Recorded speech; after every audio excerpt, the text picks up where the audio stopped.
Why do you have replay? If you want to look at it again, if someone hits the ball to the shortstop and they boot it, do they get a chance to replay the play? No. Right. So, players are human. Umpires are human. There's a human element involved. Take replay out except for the egregious mistakes. At the field, in your car, or on the couch, get your fast pitch info from the coach's mouth.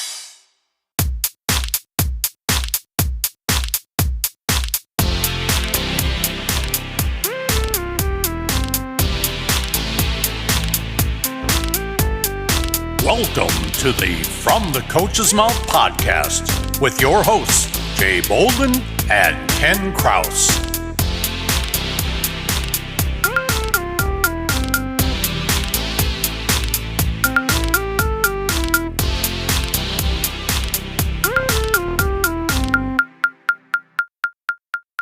Greetings and salutations, everyone. This is Ken Kraus here with the From the Coach's Mouth podcast. And I'm joined, as always, of course, by my good buddy, Jay Bolden. Jay, how are you doing today? Doing pretty good, Ken. Things are good. The weather's a little crazy, but outside of that, things are going pretty well. How about yourself?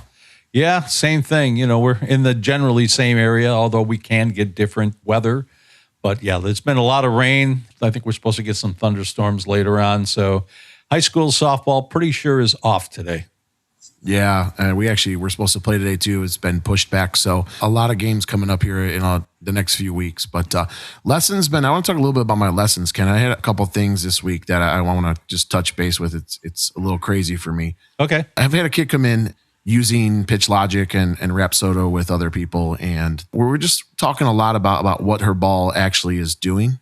So we're throwing a curveball and we're getting, like 6 o'clock spin. And I'm like, that's not what we're after here. We're trying to get some side spin on there a little bit. So spin direction be a little bit better than 6 o'clock, especially if we're throwing a curveball.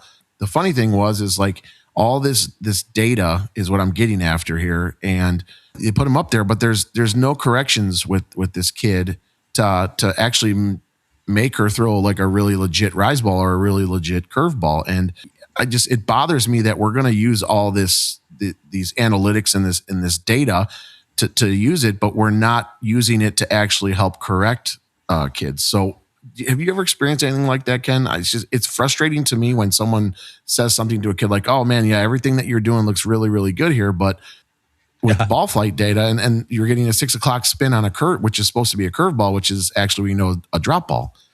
Yeah. I know what you're talking about.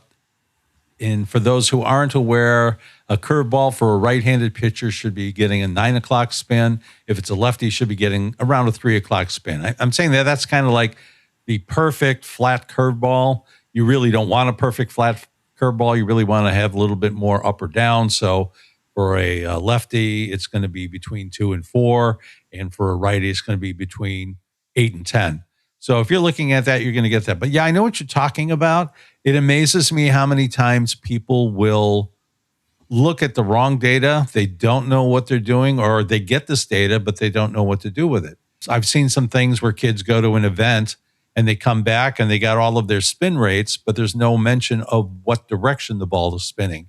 So like in your case, you could say, yeah, that kid's spinning her curveball at 1,400 RPMs, but it's going 6 o'clock, so who cares? It's a nice drop ball, but it's not a curveball.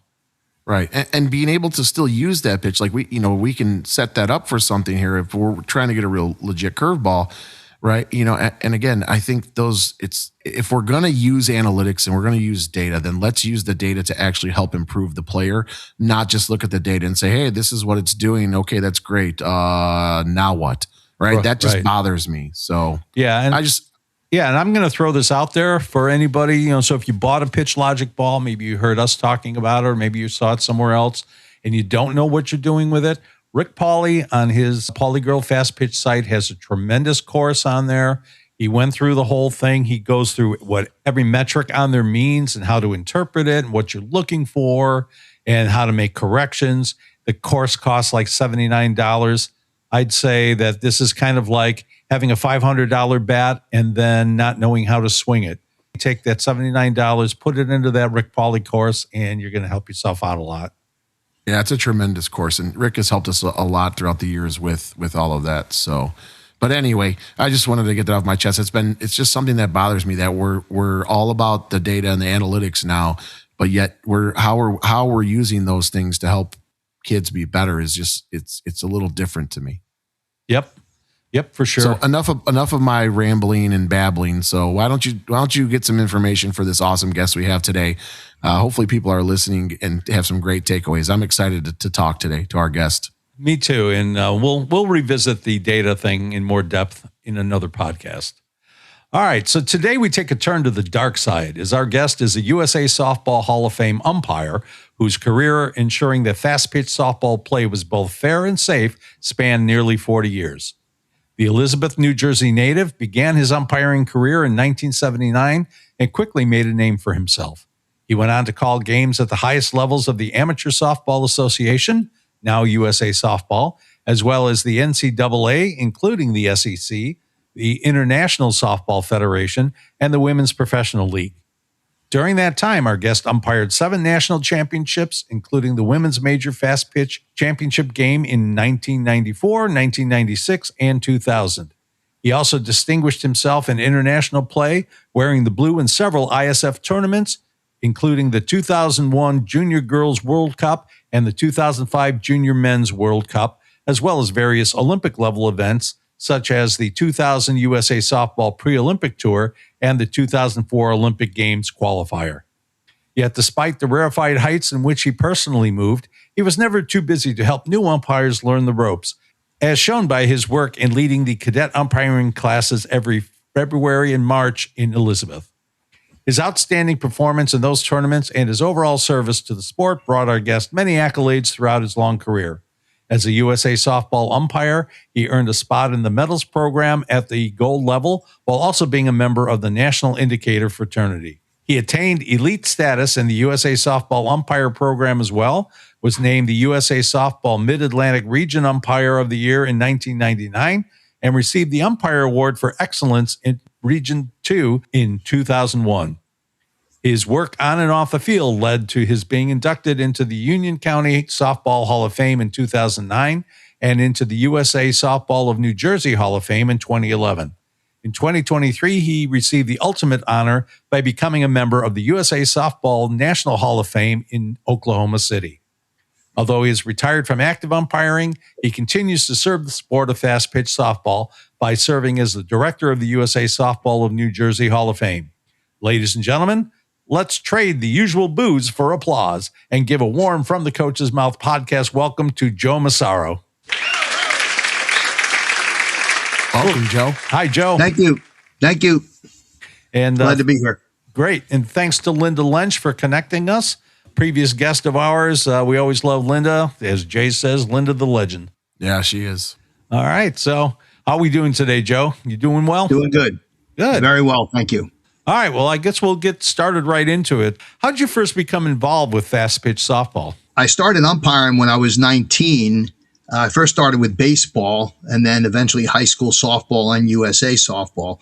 I used to work for the Elizabeth Recreation Department and started actually out as a scorekeeper. And then eventually I took to umpiring. Did you ever coach?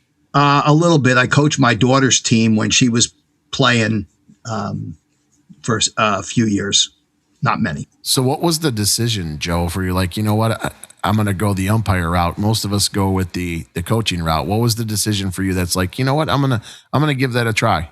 I always felt like I had a good knowledge of the rules. And one of the gentlemen from my neighborhood, Mr. Ray Ortel, he was my first mentor.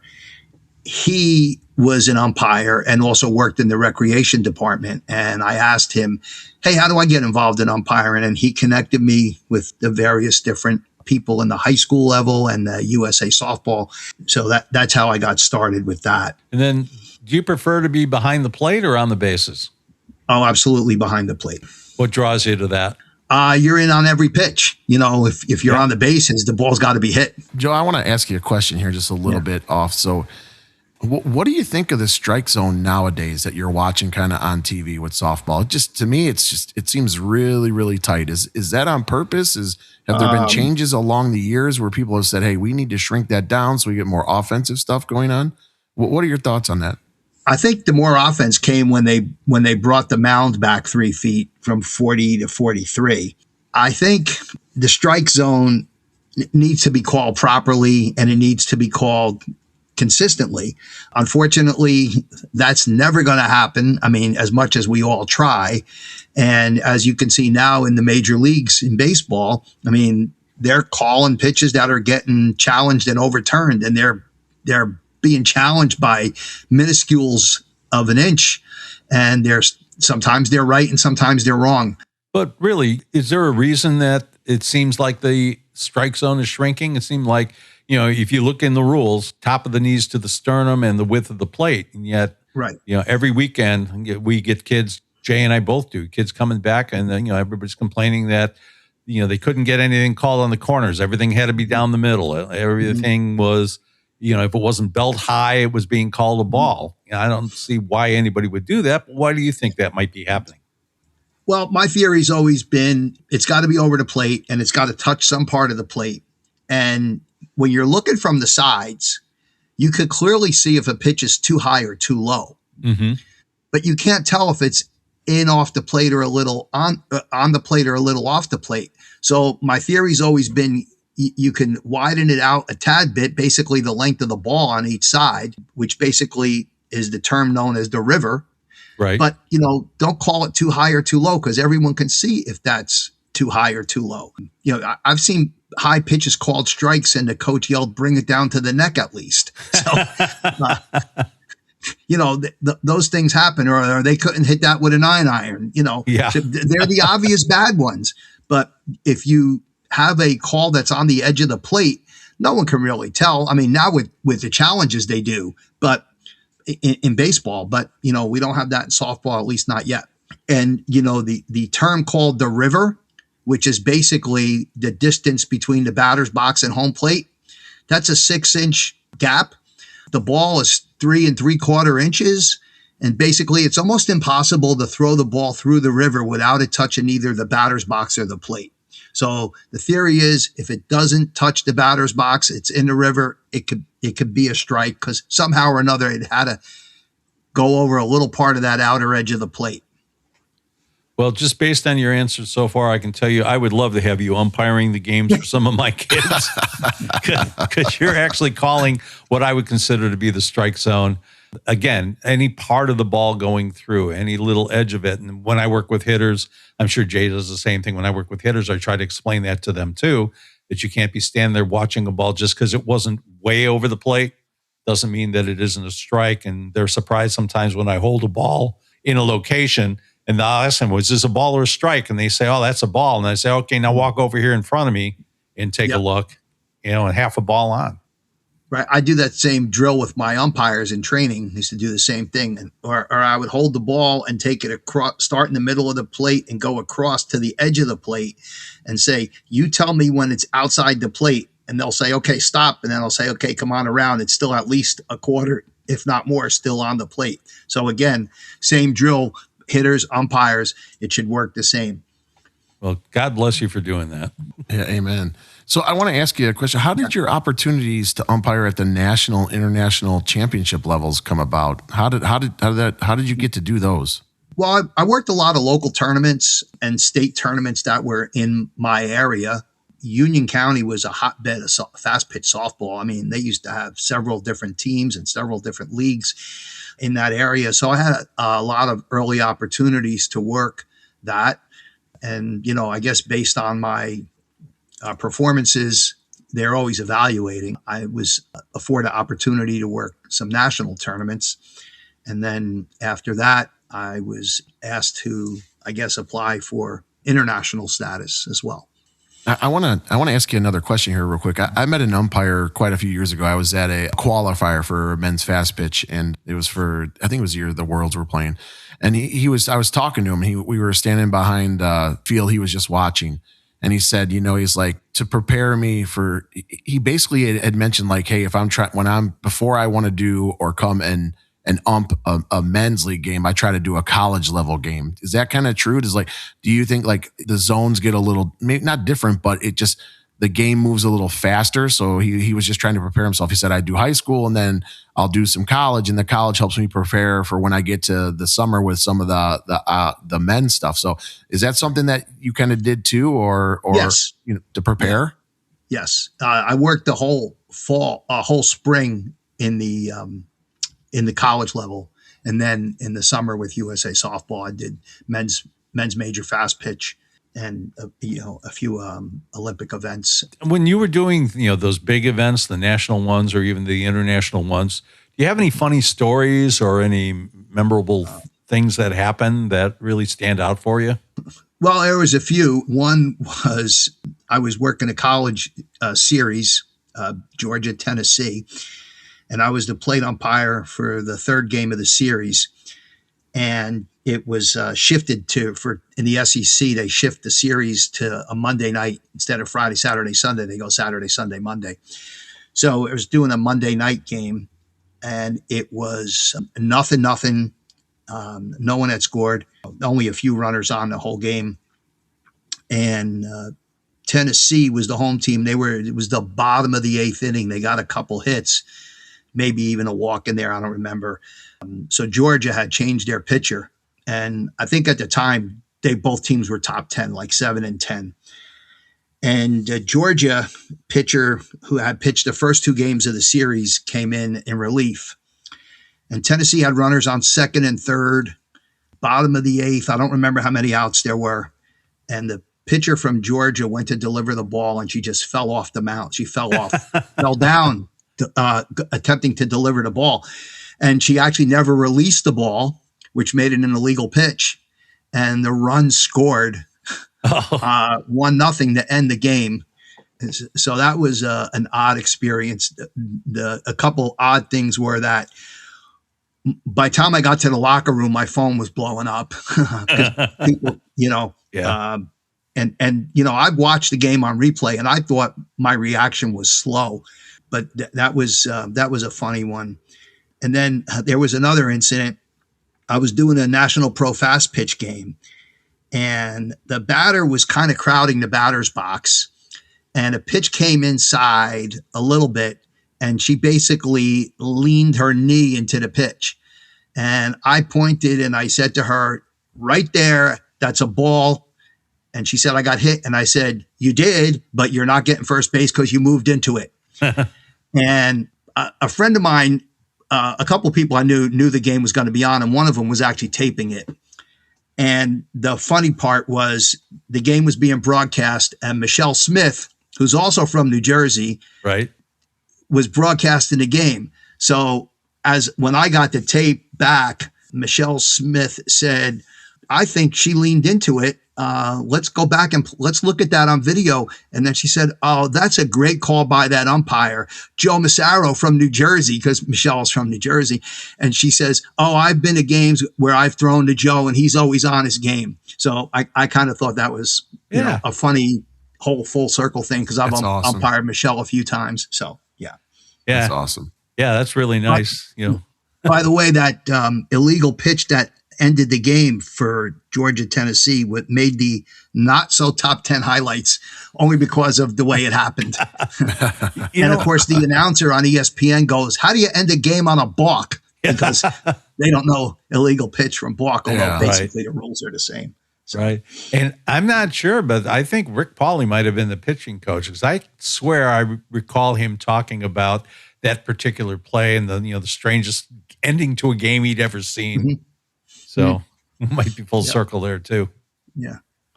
So what about any particular personalities? Anybody through your umpiring career? I mean, we just saw the thing with Mike White where he got upset about a pitch call, and he came out and he was kicking dirt, rubbing out the lines and all that and throwing a fit. Yeah. Anything like that? Anybody that you can remember that was just kind of a funny personality to you, maybe now?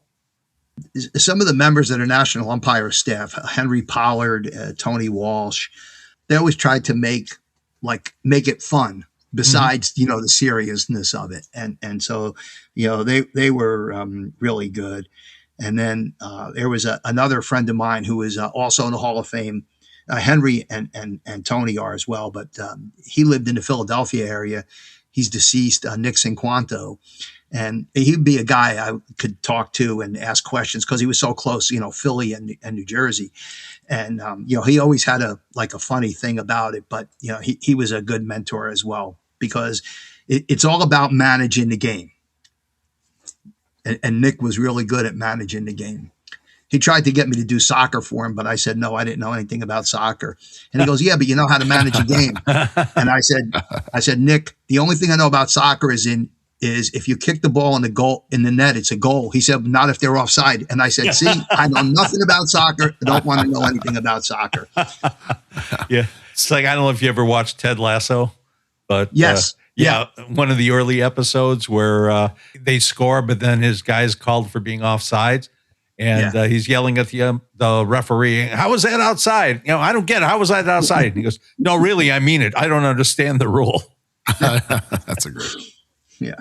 And supposedly there's not a lot of rules in soccer, but I don't know any of them. So one of the things I felt the reason I was very successful or had a pretty good career was that I didn't try to officiate other sports. I mean, I started with baseball and then kind of did a baseball softball thing for a while. And then my softball schedule was in high demand. And, so I used to, I worked a lot of games.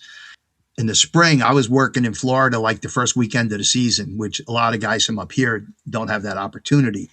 But I was probably scheduled for close to 100 games a year before rainouts. So in the college level. So, wow, it's a lot of games. So how did you become involved in training new umpires in New Jersey, and why did you decide to do that? As I indicated earlier, we had a fair amount of fast pitch leagues in our area and some slow pitch as well.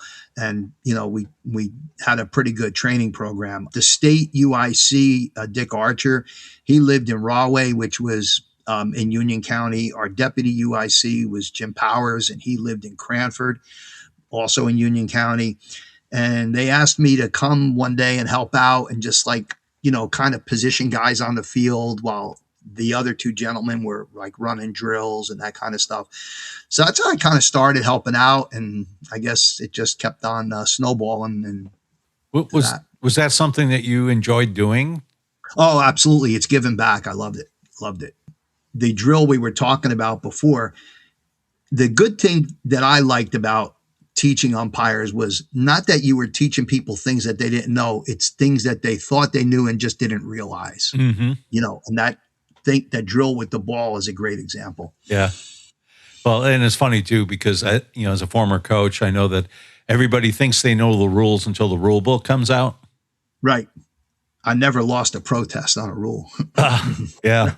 Yeah, me either. And again, when I was coaching, I got smart about that. I wouldn't, I might go out and ask a question about a call to try to, figure out so I understood where the umpire was coming from and could adjust in game.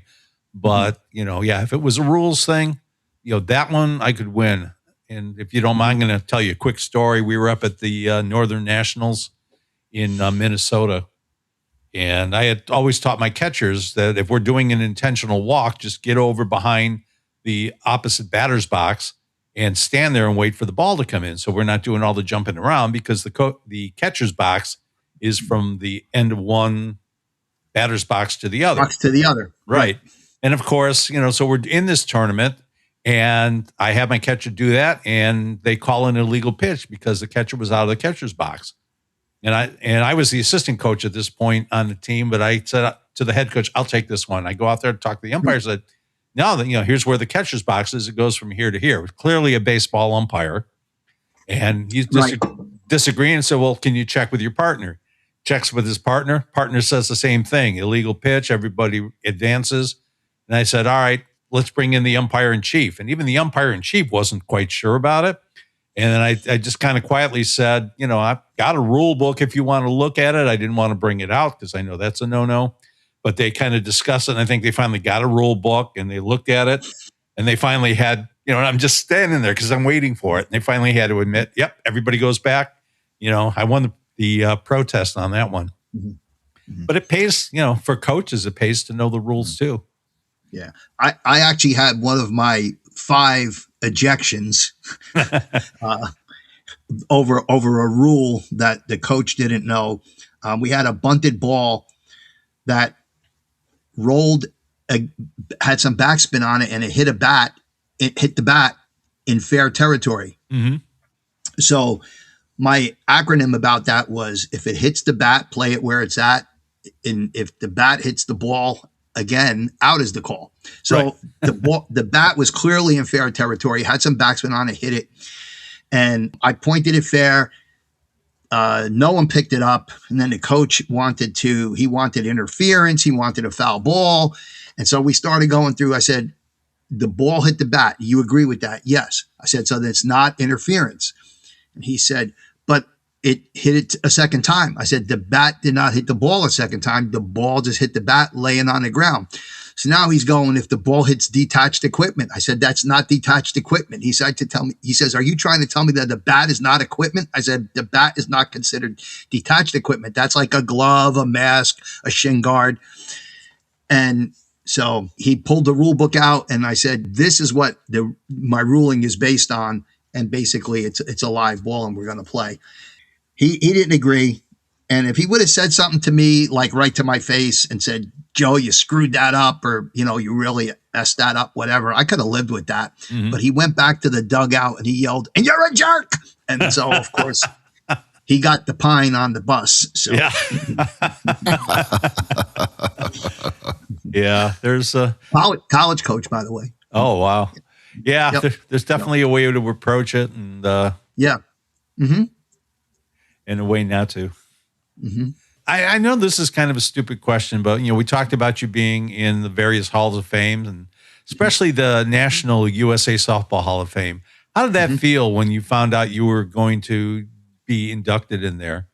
The way USA Softball does it is they have their induction ceremony, and prior to the ceremony, they vote on the class for the next year. So I had been asked to submit my resume, and I never heard anything, and I just kind of lost track of it. And I did not know when the National Council meeting was the year I found out, which was in 22. I didn't know anything about it. And I was sitting home watching a game. And all of a sudden I started getting phone calls, and they're saying, congratulations. And I said, congratulations for what? They go, you got in the Hall of Fame. I go, what Hall of Fame? And they go, USA Softball. And I knew, cause I was like, what else are they, what else could it be? But, I didn't even think about it because I didn't know when the National Council meeting was. And then they sent me a video of the announcement. And so it was good. So it was great getting a lot of calls from people who I knew. A funny thing about that was my daughter's always sending us videos. So I had sent her the video about, my announcement. Mm-hmm. And it was in October of 22, and they said that the induction ceremony was going to be in October of 23, but they didn't say the specific date yet. And my daughter was getting married in October of 23. So when she got the video, she says, oh my God, Dad, what day? Do you know? And I said, no, they didn't tell me yet. So thankfully, it was a week apart. Yeah. And so my daughter had posted on her page that my dad's going to be busy for the next 2 weeks. So with the wedding and then the thing. So yeah. Yeah. It was I was overwhelmed. I was overwhelmed. Yeah. Yeah, absolutely. Yeah, and it would have been a shame if you had to miss her wedding. So I think I would have had to miss the ceremony. Yeah. But smart dad. I would have called it in. Yeah. You could have just pulled a Sean Penn. Accepting for Joe Massaro is so-and-so. Yeah. Yeah. Time, Blue. Hey, Jay, on a scale of 1 to 10, how important do you think brush contact is for pitchers? It's pretty high up there, Ken. Probably a 10, since it's hard to get maximum speed or accuracy without it. Yeah, I agree. But have you ever had a student who struggled to get good light brush contact? Sure, all the time, in fact, especially when they've been taught hello elbow and are trying to throw around their hips, or they're sliding their hips out of the way doing that crazy ninja move. So what do you do when you run into that situation? Keep railing on them until they get it right? I used to do that a lot, but then I learned about a product called Pitch Squeak, Ken. Pitch Squeak? What's that? It's a cool little armband with a squeaker inside of it. Like a dog toy? Yeah, kinda. So how does it work? Well, you slip the armband onto the pitcher's forearm and you set it so the squeaker is where the brush contact should happen. Then, when the pitcher goes into release, she tries to get it to squeak, like this. If she makes it happen, she got brush.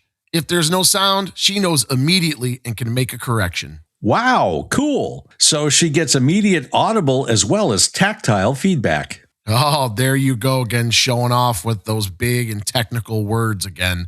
But yeah, she can feel it and hear it. Does it really work? You bet it does. I use it with my students all the time, and it helps them learn how to get brush contact pretty quickly if they practice with it. Sounds neat. Where can I get one? Oh, it's easy, Ken. Just email support@pitchsqueak.com, and Jason, the inventor of it, and a Polygirl certified pitching coach himself will ask you how many you want and send them right out. I'll do that today. Thanks, Jay. What's that address again? Oh, you bet, Ken. It's support@pitchsqueak.com. One more time for those of you who are listening, support@pitchsqueak.com. And don't forget to mention in the email that you heard about it right here on From the Coach's Mouth podcast, and you'll receive 10% off. Play ball.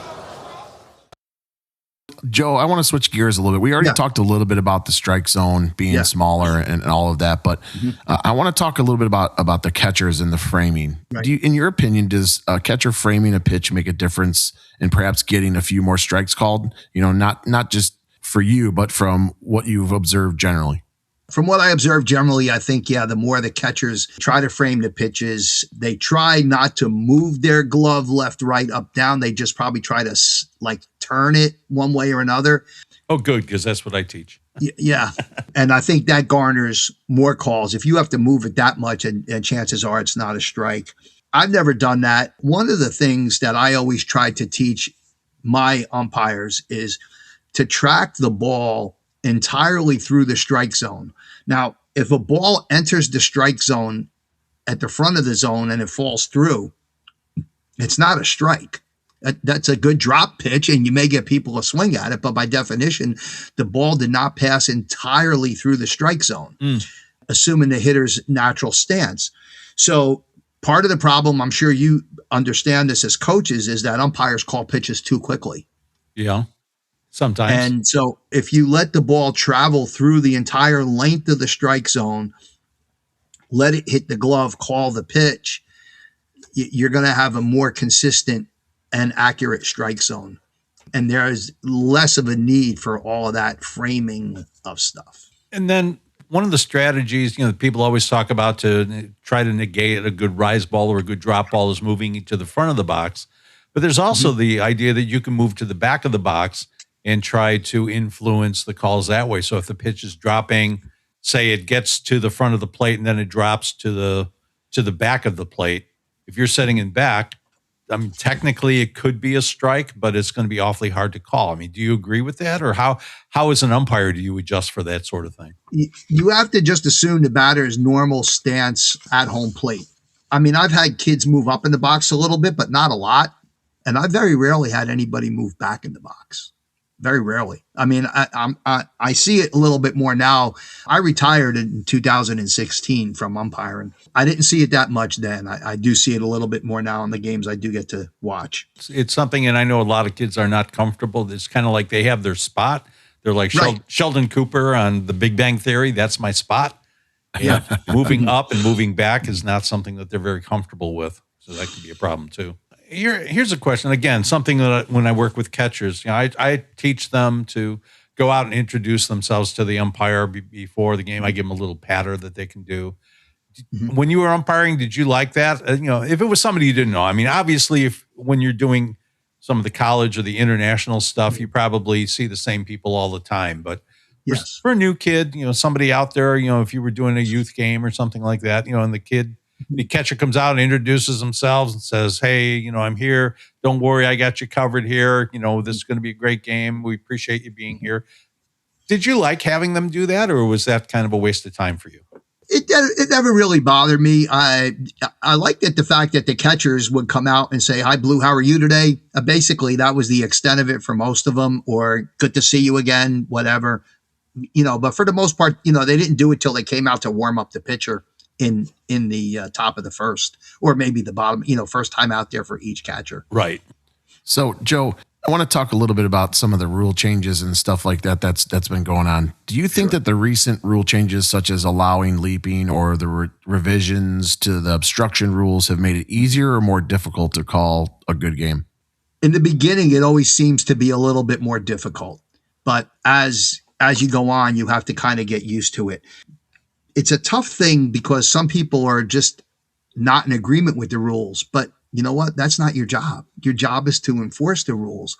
And some of the changes make it a little difficult to call, but you've got to adapt and learn the rule in order to be, I think, successful as an umpire. Was there a particular rule that you just hated? Like, gosh, I wish they would change this, or I hate calling this, or this is really difficult to call?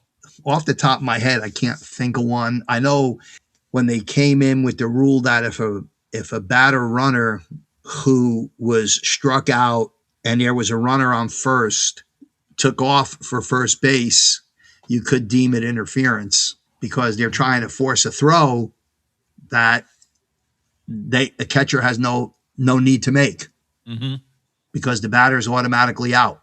And then they said, well, what if she's throwing to get the runner from first off? That's off the base too far. So then you had to be a judge and decide, not only is it, your normal judgments that you have to do, but now you're trying to be inside the person's mind.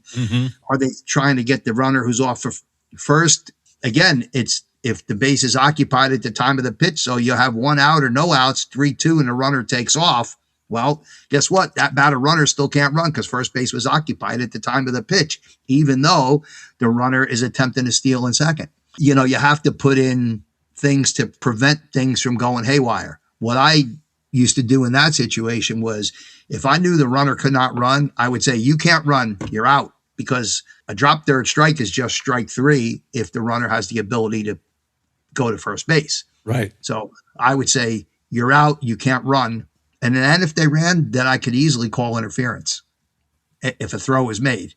Because now I've given them an opportunity to correct the situation, albeit 2 seconds worth. But no, that makes sense. If you announce it ahead of time, then, or you say it right then and there, then if they continue on, it's a little bit different.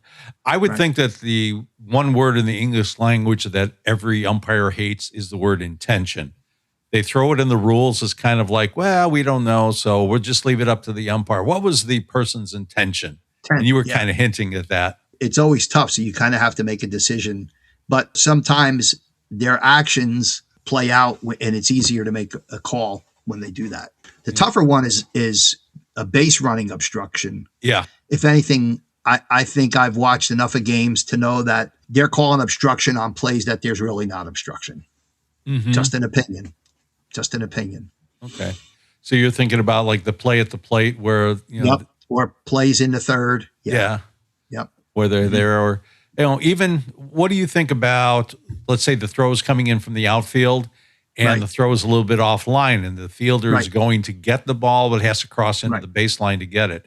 Is that obstruction to you, or is that just incidental contact? Well, it depends on what the angle of the ball coming in. First is they should not be behind the plate. They should be in front of the plate. The runners coming around from third is clearly going to be behind in foul territory. So there's no reason for them to be in fair territory. So if the catcher has to go up the line, they could run parallel or, go into fair territory. There's no reason for them to be going out of the baseline, retreating in front of where the runner will be coming from, because then it's clearly going to be obstruction.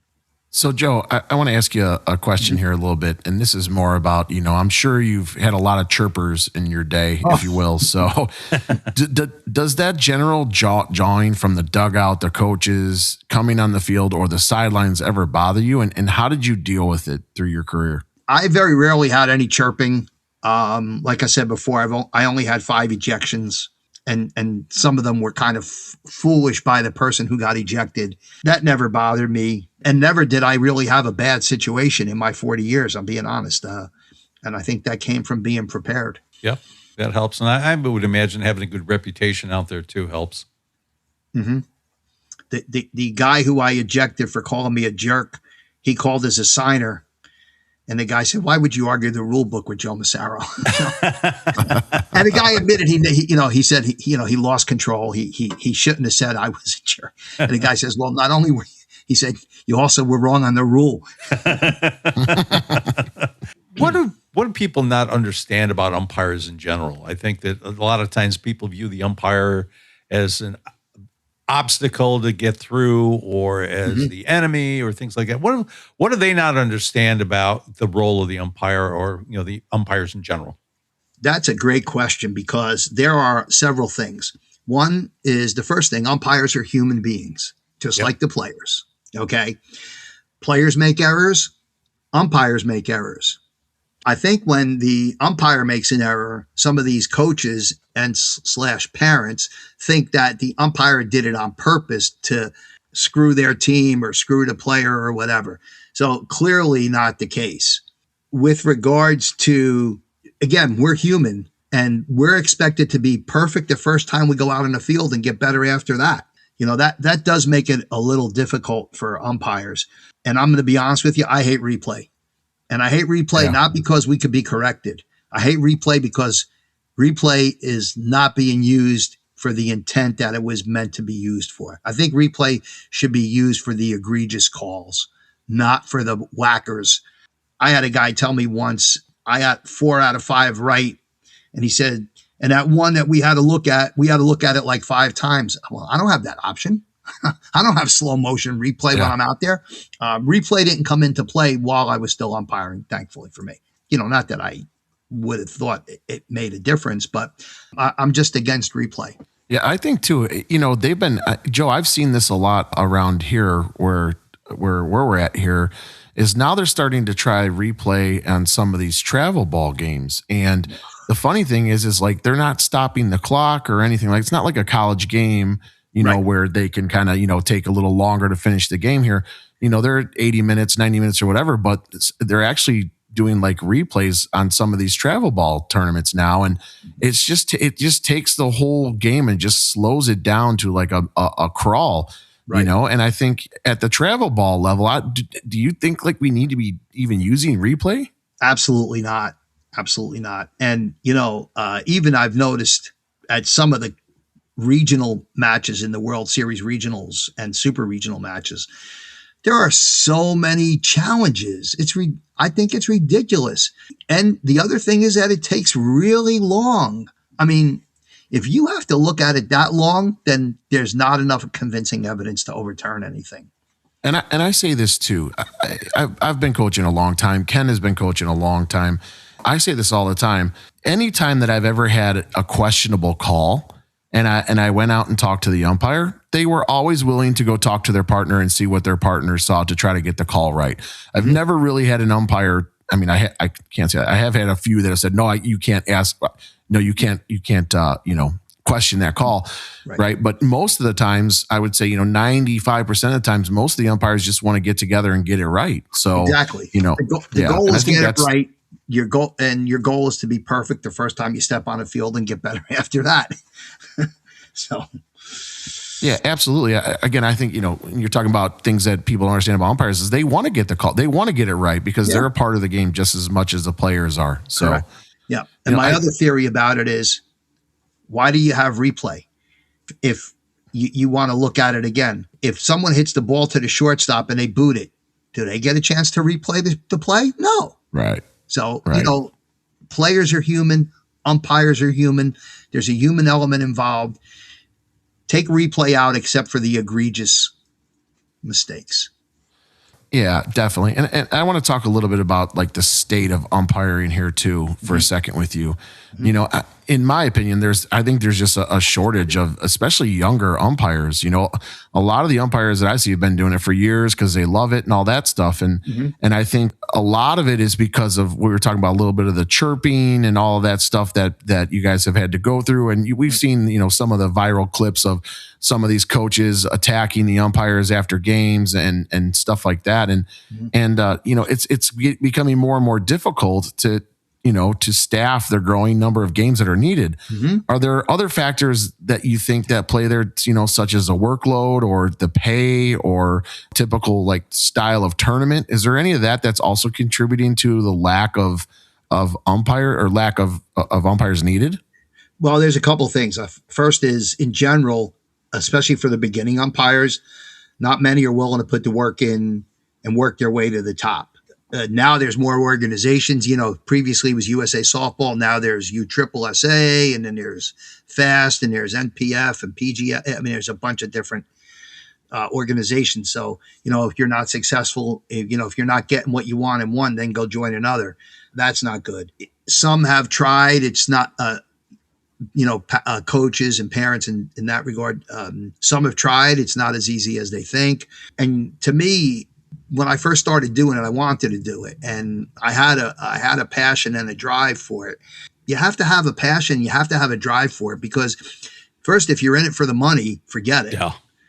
And you know, there are some tournaments where, you know, I've done these tournaments where you go work 6 or 7 games, and you know, when you think you had to drive so long to get there first, and then be there at least a half hour to an hour to be ready. And then, you know, when you're done, go through everything. If you do go through things with other partners and then drive home, you know, when you think about the rate of pay, sometimes it's not that good.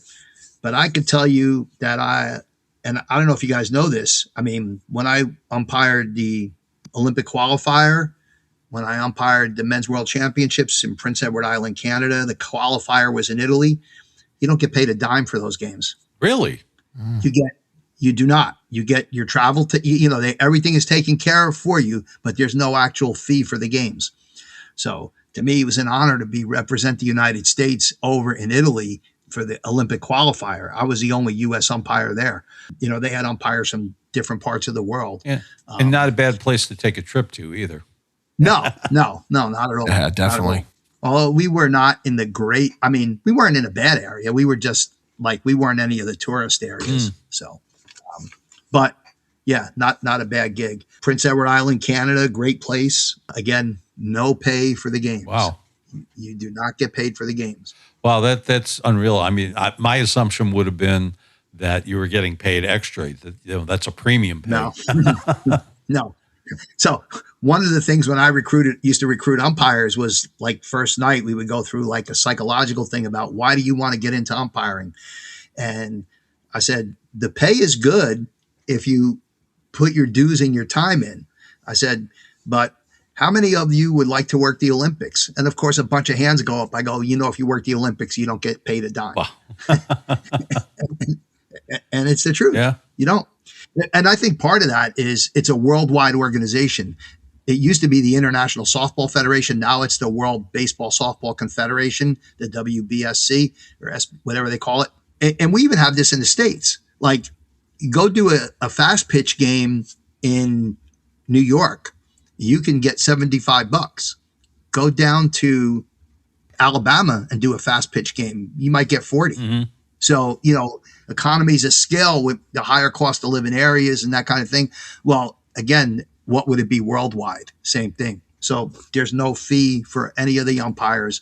You get your travel paid for, you get your meals paid for, and your hotel and all that kind of stuff, but there are no game fees. Yeah, well, and I can imagine that even when you are getting paid, let's say you're getting $50 for a game or even $75 for a game, when you're looking at it and you're doing the math part of it, sounds like, hey, doing 10, 15 games in a day is great.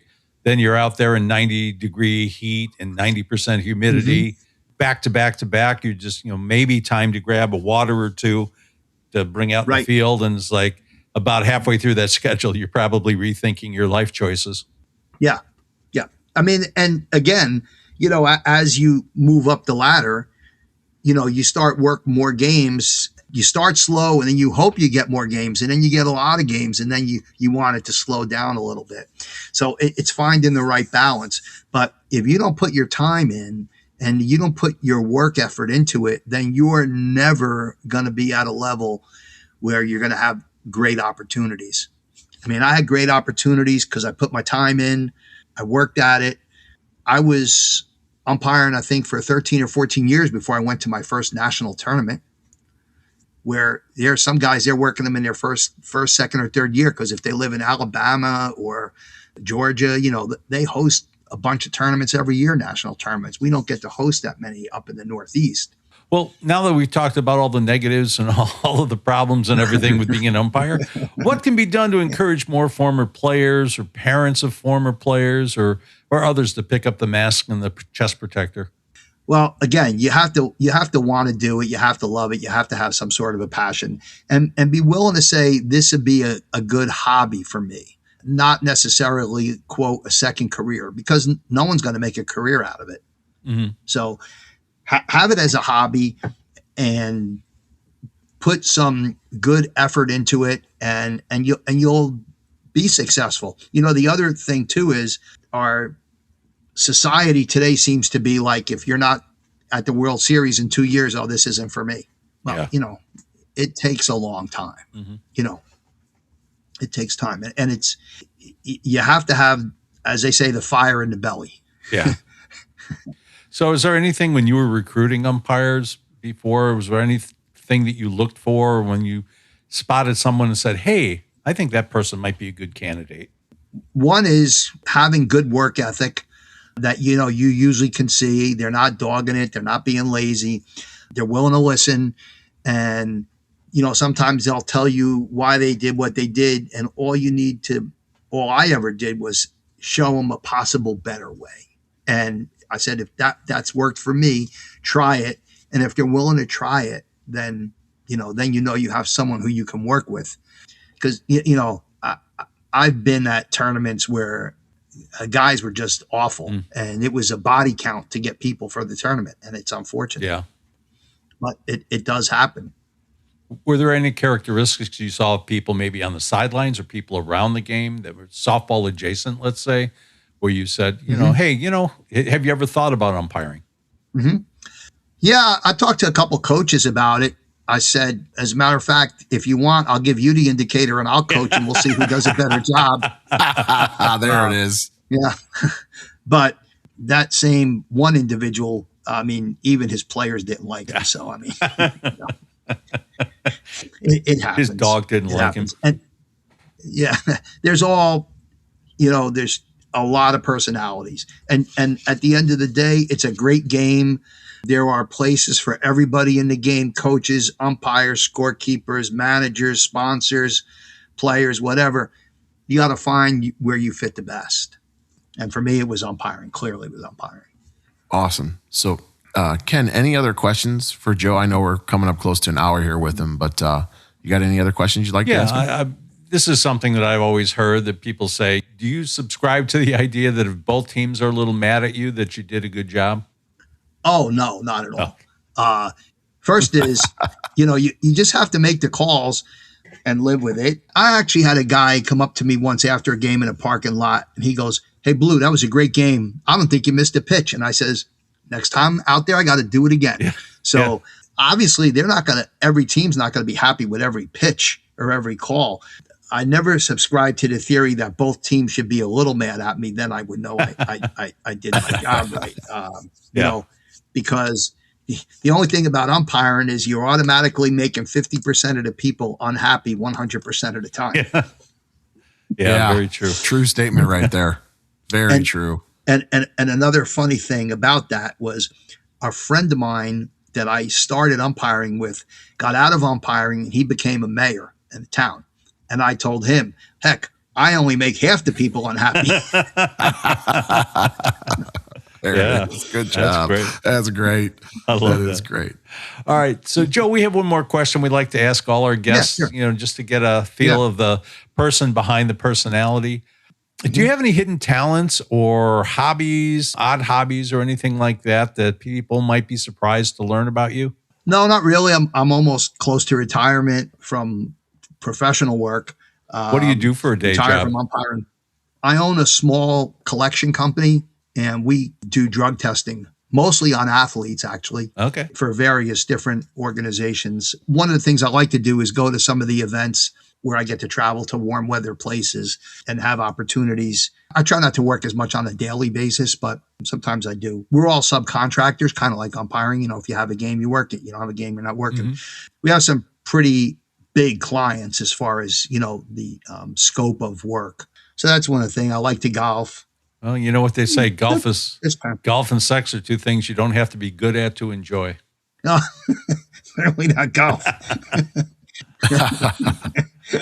Because I say I get my money's worth regarding strokes. Yeah. There we go. Yeah. Me too. Me too. Me too. Probably more than my money's worth, actually. Yeah. I mean, I'd usually be working about 3 fairways at a time, one side to the right other. in the middle of the fairway, two holes over. Yep. There it is. Yeah. I resemble that remark. Yeah. Yeah. One of the only other things I ascribed to, which I would never say aloud, was, if an umpire misses a call, they'll say, "You owe me one, Blue." Well, my theory is, why should I make 2 mistakes? I already know I made one. Yeah.